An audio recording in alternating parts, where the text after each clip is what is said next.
You're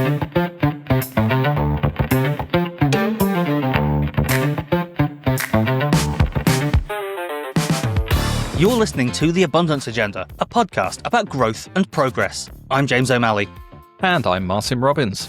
This week, how NIMBY activists have acquired satellite technology. But first, let's build some new towns.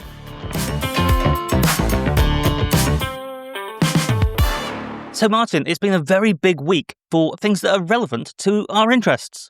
Oh, fantastic, because usually on this podcast we end up talking about sort of niche grievances in our local areas that we like to complain about. So what have they fixed? Is it scooters? Is it the little road near me?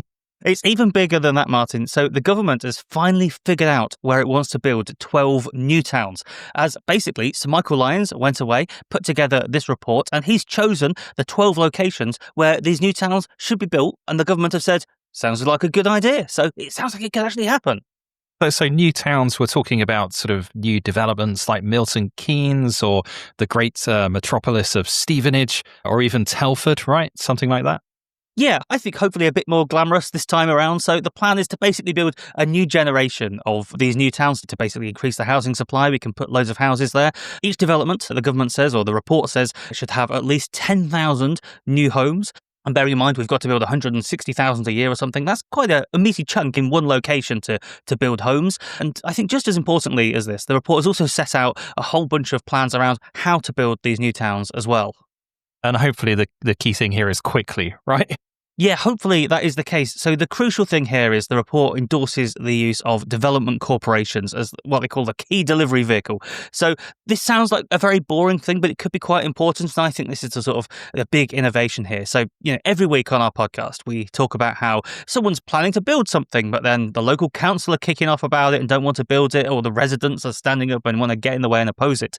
But basically, there's this magic trick where if you create a development corporation, you put someone else in charge of planning responsibilities. So the corporation can exist and sign off, and when someone wants to build something, they can go, yeah, sounds great, big tick. And then the local councillors can stand back and go, oh, it's not our problem. And so they get the benefit of building without having to have the responsibility of having to actually make a decision.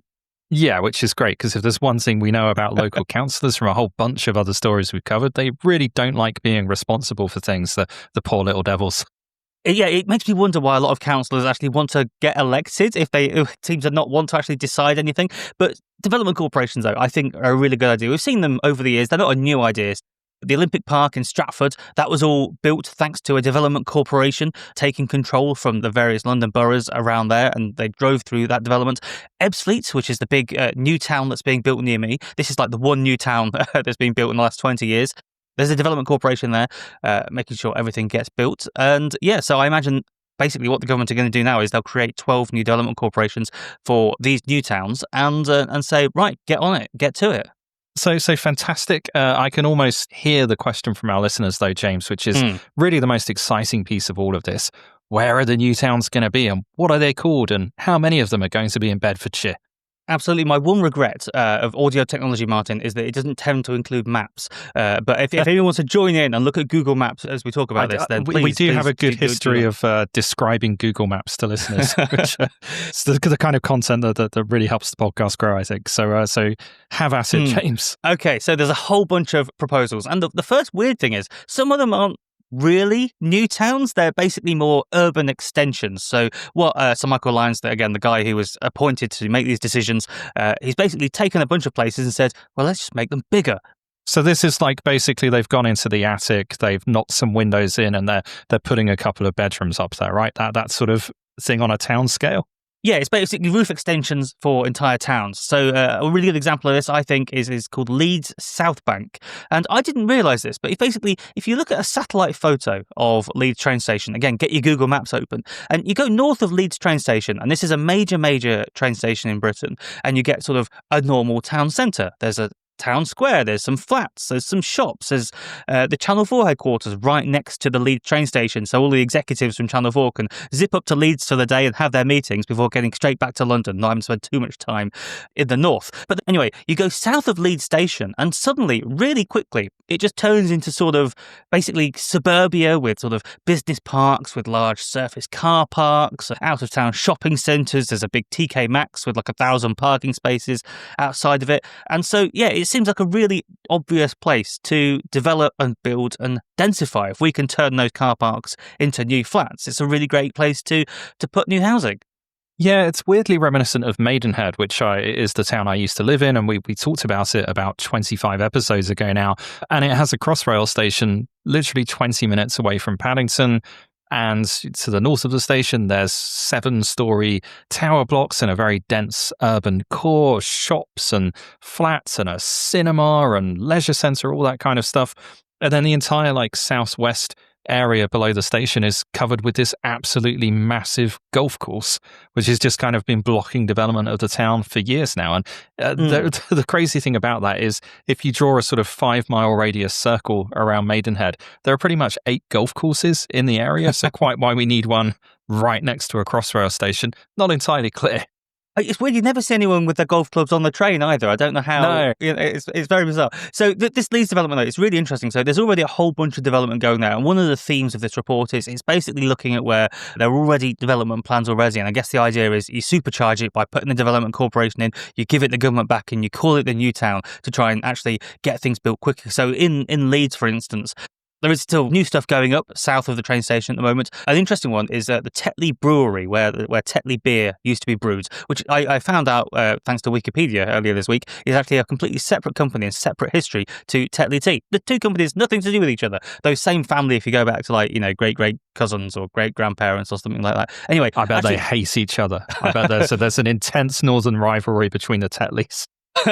No doubt. And also, it's worth having a look at the YouTube channel of last week's guest, City Ed. He did a really great video about this specific Tetley Brewery development and how it's being revived. They're turning the original brewery into this sort of centrepiece, this historic centre surrounded by some new stuff. And then basically, this model is being applied to various other places. So one of the other recommendations in the report is called Manchester Victoria North, which again, look at a map of Manchester, just go slightly to the north of the inner ring road, and then you've got just some basically scrubland at the moment where you could build some housing. There's quite a lot going on for Manchester. This is just another area that could do it. And then there is one more of these sorts of urban extensions that I'll mention, Martin, because I think the nerds listening will like this one, because Sir Michael also recommends, wait for it, Milton Keynes. Hang on, James. Isn't Milton Keynes already a new town? Is this some sort of double counting, like when they announce funding for something and it turns out it's already in the budget?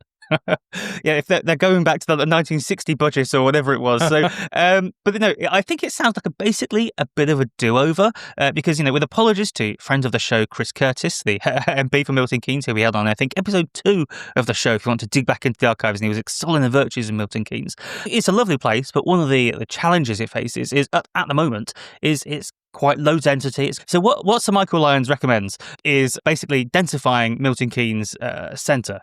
Turn some of those car parks around the massive shopping centres into flats, I guess. But excitingly for the nerds, he wants Milton Keynes to build a mass rapid transit system. Now, he doesn't say trains or trams. That's going to be something on rails, which I'm sure people listening, basically our demographic, Martin, are going to be very excited about the prospect of a new tram system or something like that. Yeah, it does sound quite good. I think with Milton Keynes, it is a fascinating place. I often drive through it on the way to other places, not to be unkind, but and the main thing about it is just the constant roundabouts, which get a bit of they give you some neck ache after half an hour of just going from roundabout to roundabout to roundabout. But also the fact that, almost unique among the towns I can think of, they have a large indoor ski slope in the town centre. And I can't help but feeling that that's kind of indicative of just how low density Milton Keynes is. It really is kind of ripe for a bit of more practical use of the space, especially because obviously it's right in the centre of that Oxford to Cambridge arc that we're trying to develop, and the new train line is coming through as well. So it's in prime position to really become the kind of centre of that sort of British equivalent of Silicon Valley. Absolutely, and we'll talk more about the arc in a moment, Martin, because there's one development I'm saving for later on. But there is actually another arc that's been mentioned in the report, which is called, and I don't know how to pronounce this, so apologies to any Bristol people, but it's called the Brabazon and West Innovation Arc. No idea what that is, but it turns out I've actually been there. This is to the north of Bristol. This is a former airbase, which is now no longer an airbase, so people are building homes there. There's already the starts of sort of suburban style development there, and it's actually quite next to a museum called Aerospace Bristol. Well worth a visit. It's got a Concorde in there, and the Concorde has this amazing like projection mapping animation, so you can look at the Concorde from the outside and it will project on like an animation of the Concorde being constructed on the Concorde itself. It's very cool, if not particularly relevant to new towns. Yeah, I mean, I don't want to cast aspersions on our listeners here, but I suspect quite a few of the people that listen to this will be interested in that sort of thing. But, what you do at the weekends is your own business, Japes. Absolutely. Let's keep going down the list, Martin, because there's a few to get to. So, guess who? The invasion of Ukraine and Europe being in this sort of weird state of constant proxy war and hybrid warfare with Russia, turns out it's actually good news for one very specific place. Plymouth, as it turns out, because they're going to build what the report's calling an ocean city there. So the Ministry of Defence, they're trying to upgrade the naval base, the Devonport naval base, for, I guess, obvious reasons. It's probably going to be quite busy in the next few years, and it's going to need 25,000 extra people living nearby. So the MOD are putting 4.4 billion quid into this naval base, and now so we're saying, let's build a new town, or, densify what's there already, call it a new town, and put loads of development into there. And you can supply homes so we can actually, defend the country. So it sounds pretty useful, I guess. It's one of the great things about defense spending, right? It's a little bit like nuclear, as we were talking about a couple of episodes ago. It does tend to go to areas that really need the spending, like Plymouth. So are there any other sort of deprived areas being targeted, James? Maybe places that haven't seen much development in the past, or are sort of sparsely populated and could be built up a bit more? Well, can I interest you in London, Martin? I mean, it's not really what I had in mind, but I guess we can't not talk about it. So go on. What's happening in London? Exactly. Finally, we're talking about the place that actually matters. So there's two developments on the New Towns Task Force, which are going to be designated in London. So first, there's Thamesmead Waterfront. This is in southeast London. It's close to Abbey Wood Station at the end of the Elizabeth line. So it's basically a really no-brainer place to put some housing. But most interestingly, if it gets built, part of the sort of rationale for building it is that you could also extend the Docklands Light Railway across the river from like Beckton or somewhere like that, and build a new cross-river connection with the DLR on there. So that would be quite exciting. And there's been talk about it for years. Like every nerd who's been, drawing fantasy tube maps for 2 decades has had this extension on there. So maybe designating this new town could finally get it built. And then the other London development that's been designated is a place I'd never heard of until I read the report. It was called Cruise Hill in Enfield, which is like northeast London. And if you look on the map, it seems remarkably well connected. And I can't believe no one's thought of sort of building this out before, because it's close to the M25. It's in Zone 6, so it's a little bit of a way away. But you go to the train station there, and it's like 44 minutes into Moorgate Station. If Londoners are listening, they'll know there's the Northern City line, which is like this weird, not quite tube line. It's a national rail line that goes right into the middle of the city of London, the financial heart of the city. Feels like it should be a tube line, still a separate train line for some reason. I think it used to be part of the Northern Line many years ago. Anyway, 44 minutes from one to the other. And if you look at Cruise Hill Station on a map right now, it's basically... yeah, it's just one train station with some fields around it, a garden centre on one side to the east, and then to the west, would you believe it, Martin, another bloody golf course. Amazing. So basically another Maidenhead, right? But so James, you've given a long list of places. I can't help but notice almost none of these are actually new towns. They all seem to be extensions of existing towns. So is there anything actually new being built anywhere? Yeah, I wonder if Sir Michael Lyons was doing his report and thinking, oh, these are really great ideas, and then reread the brief about 2/3 of the way through and was like, oh, shit, I need to come up with some new places here. So there are actually some, what I think are sort of closer to being entirely new towns here. So one proposal is called Worcestershire Parkway, which again is basically a train station that already exists in the middle of a bunch of fields. I guess it must have been built with the idea of being like a park and ride into Worcester, or maybe they thought they could build around it. But yeah, a train station already exists. It's nothing but fields, so a great place to build. There's another one in Devon, just outside of Exeter, called Marlcombe. And then there's Adlington, which is currently a tiny little village between Macclesfield and Stockport. So again, just outside of Manchester. And you can get you to the Manchester city centre in just under half an hour. Small village. Basically, the idea is put some housing around it. Sounds good. Oh, and there's one more, another military link. Hayford Park, which is just north of Oxford. It's near Bicester, and it's 15 minutes from Oxford town centre on a train. Former US airbase, and yeah, put some houses there. Job done. Problem solved. Yeah, they'll probably be a bit nervous if World War III starts. But come on, James, can we bring this back to something relevant? What about Bedfordshire? Okay, Martin, let's talk about the centre of, I was going to say the universe, certainly your universe. The big proposal, and I think the most interesting one of all of these, is a place called Tempsford. We've talked about it before on the show. This is a proposed new town. Basically, X marks the spot where you cross over the East Coast Main Line, the major train line that goes up and down the country, with East West Rail, the new East West Rail that's going to link Oxford and Cambridge eventually. It's currently under construction. It's basically some new railway. It's some historic railways that are being reactivated, and you're smushing it together into a new railway line. The idea is there, well, where they cross over, let's build a new train station and build out a new town. And what I find slightly fascinating about this idea is that it's basically, and I realize this sounds stupid to say because they're all basically someone having an idea and drawing it on a map. But this was basically some YIMBY type people a few years ago, saw this opportunity, saw the fact that these two train lines are going to cross and said, hey, let's build here, and have been sort of agitating for it since. So in a bit later on this week's show, we're actually going to be talking to Kane Emerson from the YIMBY Alliance. He's basically one of the founding fathers of Tempsford. He co-wrote a paper pitching the idea a couple of years ago.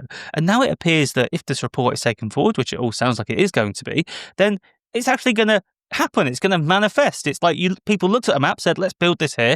And now it seems like it's going to be built, maybe, hopefully. So we're continuing the grand British tradition of men looking at maps and coming up with crazy schemes and them happening. And what could possibly go wrong, James? But do we actually think this is going to happen? I mean, these have been announced, but are we actually going to get these things built? Are spades going to go in the ground? I was going to say, crucially, though it is following tradition, we actually do own the land here, and there's no awkwardness about drawing weird straight lines amongst land that belongs to other people to begin with. So that's all good. But yeah, I don't know. I think some of the village residents of Tempsford might disagree with you there, James. But anyway, let's not get into the merits of colonising Bedfordshire. I guess so, Martin. But anyway, you asked me if I think it's going to happen, and I think it hopefully will, but I do think there are some interesting questions around it. So one of the things that the government has said, and the report says off the back of these ideas, is that they want a target of 40% of the new homes in each development to be quote unquote affordable homes, and at least half of those be done at a social rent. And obviously, James, we know that you're a massive snob. You dislike poor people, so I imagine you're completely opposed to this, right? Sounds like a terrible idea. Well, no, the reason I raise it is because I agree it's very important to get a mixture of people wherever you build, especially when you're, starting a new town from scratch. You don't want it to all just be poor people in one place or rich people in another place. Actually, one of the really nice things that Ebbsfleet has done, which is, again, a new town which is sort of halfway complete now, just outside of London, they've actually built it so that all the social housing is mixed in with market rate housing. So you don't just have the poor, the rough area of town that snobby middle class people don't want to go to. You don't have the rich snobs gated off somewhere else. It's all sort of a mixture. It's a bit more egalitarian. But the challenge with affordable housing is how it sort of changes the economics of building new things. So you might remember a few weeks ago on the show, we talked about the contrasting experiences of Peckham and Edgware, who are both trying to sort of redevelop their big new shopping areas in their town centres to build some more housing. And their affordable housing quotas basically have changed the economics of the area. It makes it harder for developers to make a profit because they're essentially having to take a hit. They're saying, we'll build these homes and then, make them affordable rather than make a big profit on selling some homes. And so in terms of just making the business case for these places work, it does make it more challenging. And in fact, earlier this week, this is unrelated to the New Towns report, but the Mayor of London was reported to be actually considering dropping affordable housing quotas in London. So at the moment, you try to build something in London and 35% of the development has to be affordable housing. And the conversation is that they could cut this back to 20%. And this is because London has seen a really big drop-off in the actual number of new constructions being started. So 40% affordable, that sounds very high. I'm not an economist. I'm not an investor. I wish I had the money to be an investor, but alas, I'm a millennial with a mortgage. But I just wonder if this could be a drag on actually getting some of the development started. So there's going to be a really interesting question there for people to figure out.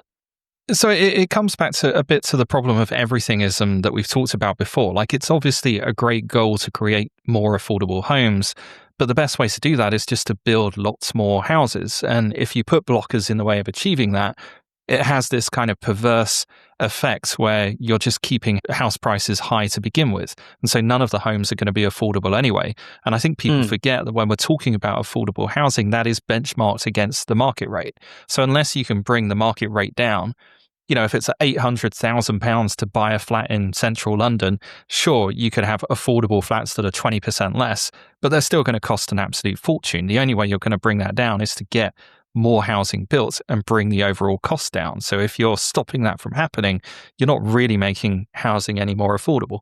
Absolutely. So it'll be interesting to see, I guess, whether this does survive contact with reality. But I think the most important thing is this report has now been published, and this is a real big milestone moment because so basically the most important thing I think from this report being published is that someone has actually made a decision. Deciding where to build new homes is the first step to actually building something. That was always going to be politically difficult. I'm sure local councillors in these different areas are going to be kicking off. But now the government can say, no, look, we've made the decision. This expert has gone away and decided this. And now, look, we've got to do it. And it sort of helps create the political momentum to actually start building. So, yeah, hopefully in a few years, Martin, we'll be able to go on a Newtown road trip and go and check out some of these places.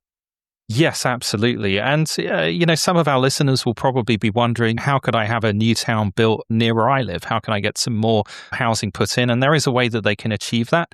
It's by going to abundancepod.com, signing up, subscribing to our Substack. Make sure that you follow us on Apple or Spotify or wherever you get your podcasts, as the professionals say, and give us a like. And if you do all of those things, we promise we will write a paper proposing a new town in your location. And who knows, maybe we'll be lucky and it'll get built as well. So if you want that to happen, very simple, just support the pod. So, James, I have some bad news. The NIMBYs have figured out how to use cutting-edge space technology. Martin, this sounds quite scary because I've upset quite a lot of NIMBYs through my writing and this podcast over the years. And have they got missile technology now? Let's hope not, but almost as bad. So James, I stumbled across a new pan-European NIMBY organization the other day, and it came to my attention when someone shared a Guardian article with about 5 different people in the byline, claiming that the UK is the 5th worst country in Europe for the loss of green space to development. Well, I'm just glad to hear we're apparently back in Europe, Martin. So that's nice. Yeah. It's lovely to be part of the conversation. Also, so 5th worst is just another way of saying top 20, James. I think we need to put a positive spin on these things. But anyway, the article is based on analysis of satellite imagery, and the claims that it makes are quite woolly. So in the Guardian's words, the UK ranks 5th if you're counting the highest proportion of green space compared to the geographic size of the country. But actually, Anna Clark, who writes about housing, points out that they seem to have misread the reports, and actually the UK is 5th in absolute terms. And listeners might be surprised to know that the UK is actually quite a big country. It's not as big as China or Canada or some of these young upstarts in the New World, but by European standards, we're actually quite large. So compared to someone like Portugal or Greece or the Netherlands, Belgium, Czechia, we actually have quite a large land area, and so it's not hugely surprising that we're using a lot more land for development. But if you look at it proportional to population, it turns out we're actually the 5th lowest for the proportion of green space used. So if anything, we're not actually using that much. Martin, when you spoke about the New World, I could just picture you as like a Foreign Office aristocrat in the olden days, looking at a big world map with all the red bits coloured in, deciding the future of places you've never been to. Oh, I used to draw those maps at school, James. So, Martin, does this mean we're using a surprisingly low amount of quote-unquote green land for our population, whatever green means in this context? Yeah. So exactly. We're actually quite low by European standards, which suggests that if anything, we're probably not building enough. But a bigger question here is, how exactly are you defining these things in the first place? What even is Greenland, as Donald Trump was heard to ask in the first months of his presidency? Okay, so this study, Martin, you mentioned it came from a pan-European NIMBY organisation. Sounds quite ominous. Who are they and where do they come into this? Yeah, so let's introduce the villains. So this article and several others in the same series, The Guardian, is the result of a collaboration between The Guardian and a journalism project called Green to Grey. And this is a group of journalists across Europe, supported weirdly by the Norwegian public broadcaster, the NRK, among others, and working in collaboration with the Norwegian Institutes for Nature Research, which slightly confusingly is called NINA. And we'll add a link to that in the show notes. But basically, the scientists at NINA have built this really cool app, actually, that uses AI to analyze satellite images of land across Europe and basically detects how much of that is being built on over time. So they're literally spotting the sort of slow march of grey across the countryside and seeing how that increments year after year. And they're using volunteers. This is a citizen science project as well. They're using volunteers through the app to help train the AI by looking at the images and marking the areas that have been developed. I'm not going to lie, this is a very cool technology, Martin. I've seen this used in other contexts. I think corporations can use it to like monitor like farming and other sorts of land use. And there's loads of like industrial applications for this, all because of basically the cost of satellites falling, which is all very exciting. So yeah, this sounds cool. How are they misusing it, I guess? Yeah, so it is a genuinely cool thing, and I think the data and the imagery that they're producing looks really interesting and useful. The problem is that the data is being interpreted by people who, let's be honest, really hate houses. I mean, apart from obviously the ones they live in personally. And so the articles that are being written on this are often sort of bizarrely wrong or poorly written or just massively biased, because it turns out that interpreting satellite imagery is not as simple as is it green or grey. Yeah, I mean, there's a lot of brown and sludgy colours in there as well. When I zoom in on Google Maps to try and work out what stuff is, it isn't always that easy. But again, even in terms of practical stuff, like we were talking about golf courses a moment ago. We talk about golf courses far too much on this show, but are they green? There's a lot of grass there, but they don't seem very natural. I mean, a lot of the people who go there, I think they're very unnatural. Yes, we'll make a rural Shire man out of you yet, James. And it is remarkable just how much we end up talking about golf on this. I think probably for one special episode of the pod, we should actually just go and play golf and just see what this whole thing is about, since we apparently have dedicated half the country to it. So to give you another example from The Guardian, we've talked before about how if you want to drive to any sort of site on the HS2 route, you can basically just look in the satellite view on Google Maps, and there's like a big brown line across the country, like an alien just came and dragged a scrapey stick across it or something. And so the same project has been looking at images of the Chilterns from satellites and measured the brown area and decided that 252 hectares of green space has been lost there to HS2. But if you know literally anything about HS2, which you will if you're a subscriber to this podcast and you heard the episode we did a few weeks ago when I visited one of the sites, you'll know two things. Firstly, the earthworks are required in large part because locals wanted to reduce the impact on the landscape, so lots of this line is being buried in cuttings and tunnels and so on. And secondly, the vast majority of that 252 hectares that they're talking about is going to be regreened. And it's really funny reading the article because The Guardian kind of has to admit this, and it leads to this hilariously absurd bit where they're interviewing a farmer, and the farmer is pissed off because the train line is running through his fields, and basically the land that HS2 are using, they're planting trees on it to help reduce the environmental impact. And the farmer's really angry about all these trees because he's worried they might make it harder to farm in the future. So just to confirm that the official nature view of this, Martin, is that forests are bad and high-intensity agriculture is good. Yeah, exactly. It's absolute nonsense. It's literally farmers ranting about trees. And this, I'm going to call it field fetishism, this sort of absurd, idea that farmers' fields are somehow this kind of sacrosanct natural space. It speaks, I think, to a larger problem with this project, which is that the people looking at these images, to be absolutely blunt, James, don't really seem to know what nature is or looks like. And I don't want to start ranting here, but this is something I've complained about before. And no offense to you or to other city dwellers, as we call them, but you get these overexcitable London people who basically never see the color green. They can go for days or weeks without experiencing nature of any kind. And they get a train out to Dunstable or Kent or Dorking one day, and they see a golf course or a managed forestry area or a field of wheat, and they go absolutely bonkers for it, despite the fact that all of these things are basically about as natural as my Jaguar, which, by the way, is also green.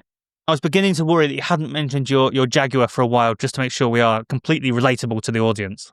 Yeah. Well, unlike your electric scooter, I actually use my expensive toy, James. But if you go to the Green to Grey website, there's, again, this kind of unintentionally hilarious, dramatic slideshow that sort of opens the website. And the NIMBYs basically show pictures of what they think is nature being torn down by the evil capitalists. And literally almost none of it is nature. So So they start with Greece. A forest on the coast is replaced by a hotel. And it's not a forest. It's like a little bit of scrubby coastal brushland in the middle of a town. There's like roads and houses through it. And then it's just replaced with, quite a nice 5-star resort hotel, which, bearing in mind it's the Greek coast, like not a huge surprise. And then it cuts to the UK. In the UK, fertile farmland. And they show a patch of basically dry brown field, which, like most monocultural crops in British farms, has basically no real wildlife value. And they're like, it's replaced with an Amazon centre, which is great. Like, we all need Amazon. We need, how else are we going to get Christmas presents this year, James? And the best thing is the Amazon centre has even put like a massive wildlife pond in, presumably for drainage purposes and so on, which is basically literally the best thing that you can do for nature. It's probably far more beneficial to the ecosystem than the entire site was before, just getting some water and some wetlands there. And then the best one of all, James, they moved to Germany, a lush pine forest, which is literally a high-intensity timber production facility. There's just like roads cut through it, like it's regimented, like lines of pine trees that are obviously all going to get cut down for Christmas. There's nothing natural about it. And it's replaced with, horror of horrors, an electric car factory. So literally there's things that we're using to phase out fossil fuels. Is this some sort of false flag operation on behalf of the YIMBYs or something? It's like, what do they think about solar farms? I'm sure they think they're an absolute nightmare. And this is really the tension, because they're taking this kind of crazy, emotional, absolutist argument that basically all use of land that looks a little bit green is bad. And The Guardian at one point talks about protected natural land being replaced with concrete, bricks and mortar, but neither of those things are actually true. Almost none of the examples they show are natural. And more than that, often what's built there is often better for the environment overall. So one of the sort of worst / most hilarious articles in the series is about the Woodgate estate in West Sussex. God knows what the people did there to deserve being featured in this article and having like a Guardian writer come and interview them in the streets one weekend. But the headline describes this housing estate as like almost an apocalyptic event. It talks about a desecration of the landscape. It seems almost like religious, I guess, in terms of how people talk about this. It's like there's no objective reality about like how we're actually using this, like you say, how land is actually being used or how useful it actually is to the natural environment. It's just sort of like more of a theological commitment to something. It's green and therefore you should worship it. Yeah, and it's insanely disproportionate language to use about what was basically some barren farmers' fields next to a motorway junction on the M23. And you can see from the satellite images, they've kept the trees and the hedgerows intact. They've added wildlife ponds. Obviously, the houses themselves are built to 2020's standards, so they'll feature things like roosting spots for bats, bird boxes, hedgehog tunnels between gardens and all that kind of good stuff. They're planting an orchard. They've built trails into the local woodlands for walking and cycling. This journalist interviews a woman called Sue, who she encounters on the estate, and is clearly like trying to get Sue to talk about, how terrible it is that houses have been built and so on. And Sue basically says, yeah, before this whole field was just mud used for a car boot sale on a regular basis. And now we have like orchards and woodland, and it's a beautiful place for children to play. And the whole article just kind of deflates midway through. And it's like, not only have you got more nature there, but you also have wonderful houses for people to live in. You've got a primary school, there's cycle paths, there's a community shop. It's a fantastic place, James. I can sort of relate to this as a freelance journalist, Martin. Sometimes I've taken on a commission thinking, oh, I'll write about this, and then the story's sort of fallen apart, and I'm thinking, oh, I still want my money. But no, what you described sounds lovely. Like, should I be on Rightmove after this? I'm going to go and have a look, I think. It's quite tempting. If West Sussex was actually close to anywhere useful that I wanted to get to, I'd be very, very tempted. But if this is a bad development, if this is like literally a desecration of the United Kingdom, then what the hell does a good development look like? Which is kind of the point here. Essentially, no development is good. That's basically the theory here. All new housing should be stopped. And if that means people live in crappy, cramped conditions in incredibly expensive houses, then tough. But at least they could be honest and just admit that they hate all new housing instead of dressing it up as some kind of environmental satellite phrenology project, which is effectively what they're trying to do. It's infuriating, James. I love the fact you've just coined the phrase satellite phrenology, Martin. I look forward to us being the only Google result for it.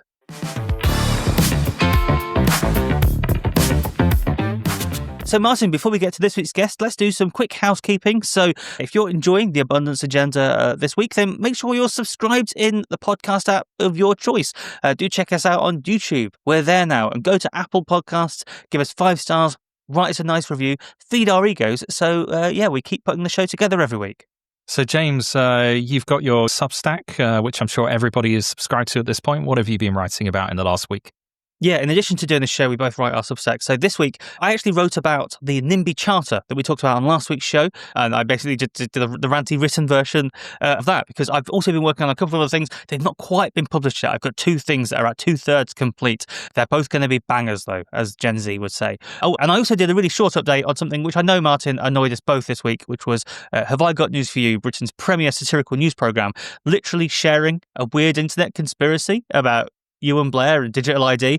If you actually want to know what's going on, you can check my Substack out, or you can go back and listen to previous episodes of this show when we've actually talked about digital ID. But yeah, that's what I've been writing about. Have you been writing anything, Martin? You've been on holiday, so I guess you've been just relaxing. Yeah, no, I've been chilling out in a lovely villa that I rented in the south of Corsica. It was built on the site of an ancient pristine forest, which was demolished explicitly for the purpose of making sure that I had a great view from my pool. So fantastic on-brand stuff. But no, I'm writing at the moment. Hopefully I'll have a piece up next week. It's about a topic which we rarely talk about, James, which is middle-aged men. Finally, somebody is paying them some attention. Martin, I'm pleased to say I cannot relate to this at all. I'm still technically not quite middle-aged, and I will be hanging on to that for as long as I can. What's that, 39 and 5/4 now, James? Or I'm 38, and every day matters, Martin. So let's get to Martin, to this week's interview before we get any older. So this week, it's very exciting. As teased earlier in the show, we've got one of the founding fathers of the Tempsford development, which will hopefully now be going ahead. So we've been speaking to Kane Emerson, who by day is the head of housing research at the YIMBY Alliance. And yeah, he wrote a paper for UK Day One, the think tank, a couple of years ago, basically pitching this along with a bunch of other people. Sometimes it's been floating around for a while. But we thought, given Tempsford is the big story of the week, let's talk to Kane and find out, why we should build it and why it's a good idea. So here's my chat with Kane. So I'm delighted to be joined now by Kane Emerson, the head of housing research at the YIMBY Alliance. But we're talking to Kane today because I guess, Kane, you're one of the founding fathers of a new town which is going to emerge from the ground at some point, hopefully in the next few years, called Tempsford. So, Kane, can you tell us what Tempsford is and where the idea came from? Well, Tempsford at the moment is a very small settlement within commuting distance to Cambridge. And at the moment, it has very poor public transport links. However, excitingly, East West Rail will have a station there that will put it within 20 minutes of train commuting time to Cambridge, which opens up this tiny little settlement of less than 1,000 people to some of the best opportunities in Britain. So we looked at it as a potential site for a new town. And we also discovered that the East Coast Main Line goes right through the town, or the settlement. It's barely a village, never mind a town. East Coast Main Line goes through the settlement, but doesn't stop. So you have East West Rail that's opening up there, and you also have the East Coast Main Line. And we just thought that was perfect. It makes it one of the best connected sites in Britain for new homes. And so I guess it's almost literally X marks the spot. It's where the 2 railway tracks meet in the middle. So can you give us more of a sense of how big will Tempsford be, do you think? Are we talking here, is this going to be a small town, or is this going to be sort of like Milton Keynes-sized new town, or a Hong Kong-style, megacity? Well, I'm sure your listeners, James, would love a Hong Kong megacity in the Oxford-Cambridge corridor. And, if we were to build a megacity, this is the perfect location because of the public transport links and also the economic opportunity in the Oxford-Cambridge corridor. But also importantly, for affordability, Cambridgeshire and Bedfordshire really need new homes. There's a huge housing shortage in that area. People are being priced out, so new homes are greatly welcome. So we would like the ambition to be as great as possible. I think realistically speaking, we're probably talking about a small town. But if you look at somewhere like Milton Keynes, it does take a while to create a new town from scratch. You do have the added advantage of having good public transport investment already happening there. So maybe it'll be much faster. But we're looking at, the size of a small town. So ultimately, hopefully, we're looking at 50,000, even though in our report we suggested going as far as 250,000 to 350,000. Fantastic. One step at a time, I guess. So in terms of the development, like you mentioned, so this is all there's stuff happening already. Am I right in understanding the train station, they want to build that anyway, and then you're just saying, well, why not put a town on top of it? Yeah, so they were already planning to build the East-West Rail train station there. For people who might not know what East-West Rail is, it's the railway that will connect Oxford to Cambridge. And in doing so, it will have lots of stations along the way. So you'll have Bletchley and you'll also have Bedford. So this is a railway that will connect the cities with the best opportunities in Britain. Make no doubt about it. These are the cities at the frontier of the British economy. These are the cities that puts Britain on the map internationally in terms of life sciences and tech innovation. So the transport investment is really welcome because it connects those two places. It makes it easier to travel between them. And it also means that all those people who live along that train route can then access those jobs and take part in growth. But there was quite low ambition actually with East-West Rail. So they've already chosen the stations between Bletchley and Oxford, and they've chosen sites that are like small towns that have no great plans to build more housing. So you have billions of pounds of public investment, taxpayer money in creating these railway lines that then benefit like quite a small number of people. So with Tempsford, there's a real opportunity that we do that public investment and then we also maximize the number of people who benefit from it by building all these homes. We're talking about this today because Tempsford is one of the places named in the New Towns Taskforce, which is reported back to government and says, here's where we should build. Most of the sites on the list, they're sort of extensions to existing towns. Tempsford is basically, at the moment, like you say, a tiny settlement. So how do you think it can actually happen? I think this has been identified as a site where they've said they want to get spades in the ground by, the end of the Parliament, which sounds wildly ambitious because you think about building a new town, you've got to, design where the roads will go, dig some sewers, and I presume do environmental surveys and do that thing engineers do with the tripod where they look through a little thing. As you can tell, I'm not a science graduate. So do you think this can actually happen at that sort of speed? Yeah, so you made a really good point about most of these new towns are looking to extend already existing towns. And I think it's important to build homes where there's already as much infrastructure as possible because infrastructure is difficult. Britain has no great track record in building new rail links, for example, of HS2. So it's important that we put homes where there's already as much infrastructure as possible. And that explains why the task force looked more towards extensions than not. And also the fundamental thing of, the average person wants government to improve their current lives, not create like brand new utopias for them to move to. So you already have all those people who want to live in and around Cambridge. In terms of the pace of actual delivery of like doing spades in the ground, Tempsford benefits from the fact that a lot of the land is under the control of a single landowner.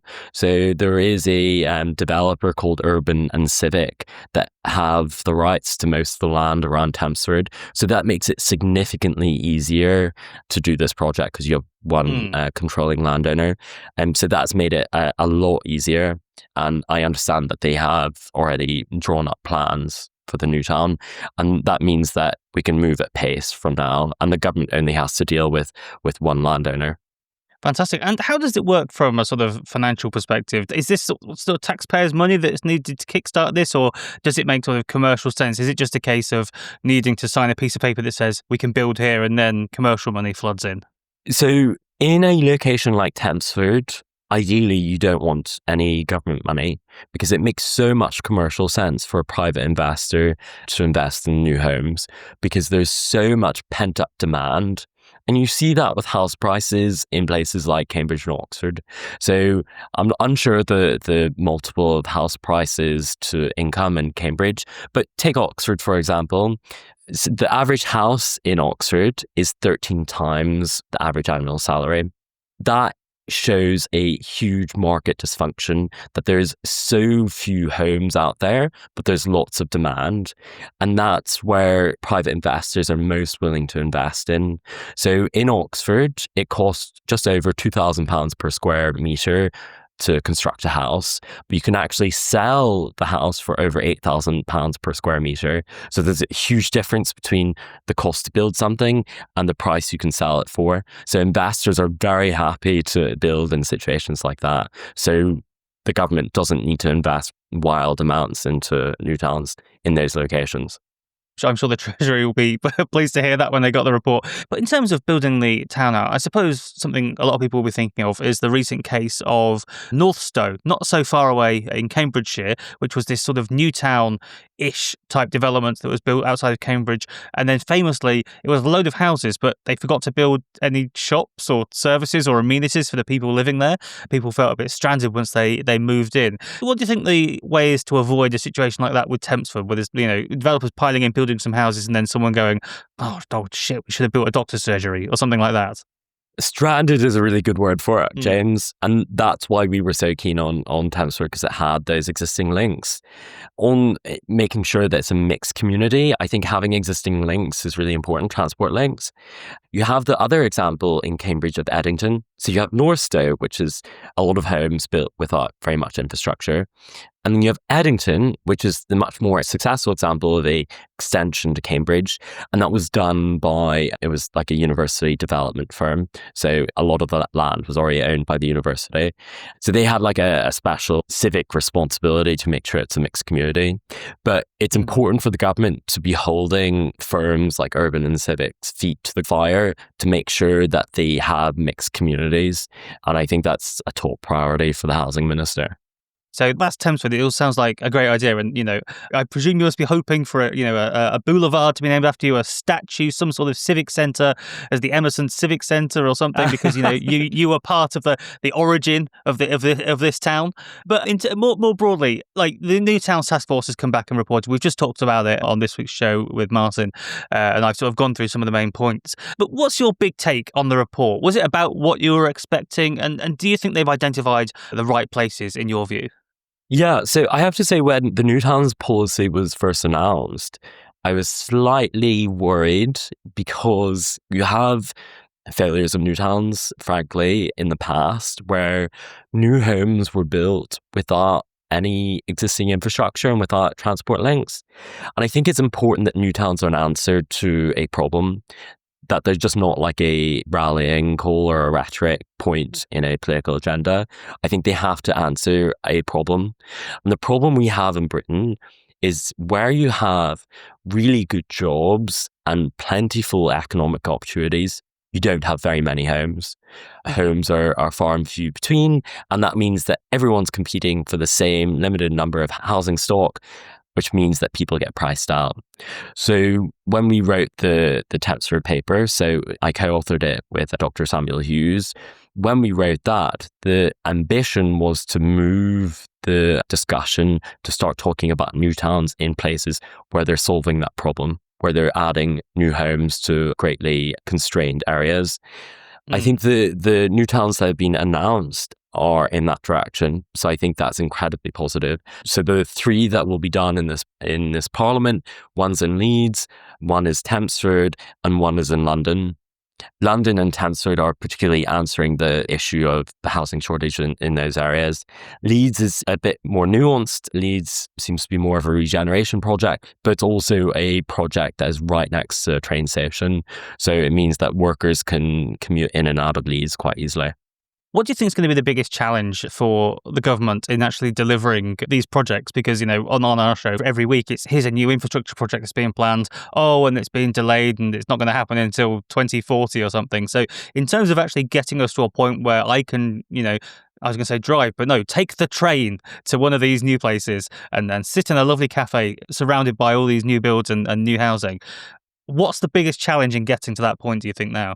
I think, honestly, when it comes to new towns, it's probably bureaucracy and making sure that there are people who can drive it. So I think you live close to what we might call a new town, or what the Tories would have called a garden city, Ebbsfleet.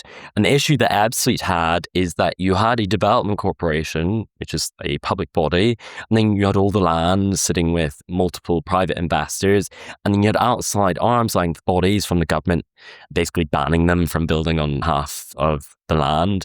I think for new towns to be a success, they need to have absolute political sponsorship from the Secretary of State and the Housing Minister, so that development corporations are empowered to do what they need to do to get homes built. So we know the planning system is incredibly messy and bureaucratic, and the Secretary of State needs to be willing to take some shortcuts. So Milton Keynes, for example, if you look at the history of Milton Keynes was created by a piece of secondary legislation. So the Secretary of State just did an order in Parliament, and within a few weeks there was a consultation done, and 6 weeks later Milton Keynes Development Corporation existed. So that was a process of an order, early January, mid-February you had the existence of Development Corporation. And that's how it needs to be done if we're going to deliver at pace.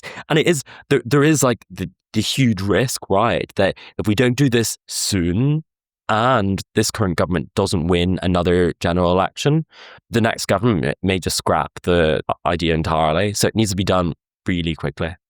That's sort of mind-blowingly fast. I did not know that about Milton Keynes. But it sounds like, I guess as long as there's some diggers digging some stuff up by the time of the next election, they'll probably get built at that point. Is that sort of the way we should think about it? I'd like to see some homes by the next election. I think that's the most important thing. Kane Emerson, thank you very much. So that's just about it for this week's show. Martin, how do you think it's gone? It's stirring stuff, James, and I really do think we should do a trip to Tempsford soon. The rest is history. They've just done a special on Chatham High Street, which was long-trailed, and I think the two of us should fire up the Jag, go up there with some microphones and bother the people of Tempsford. I'm sure they'd grease us with open arms.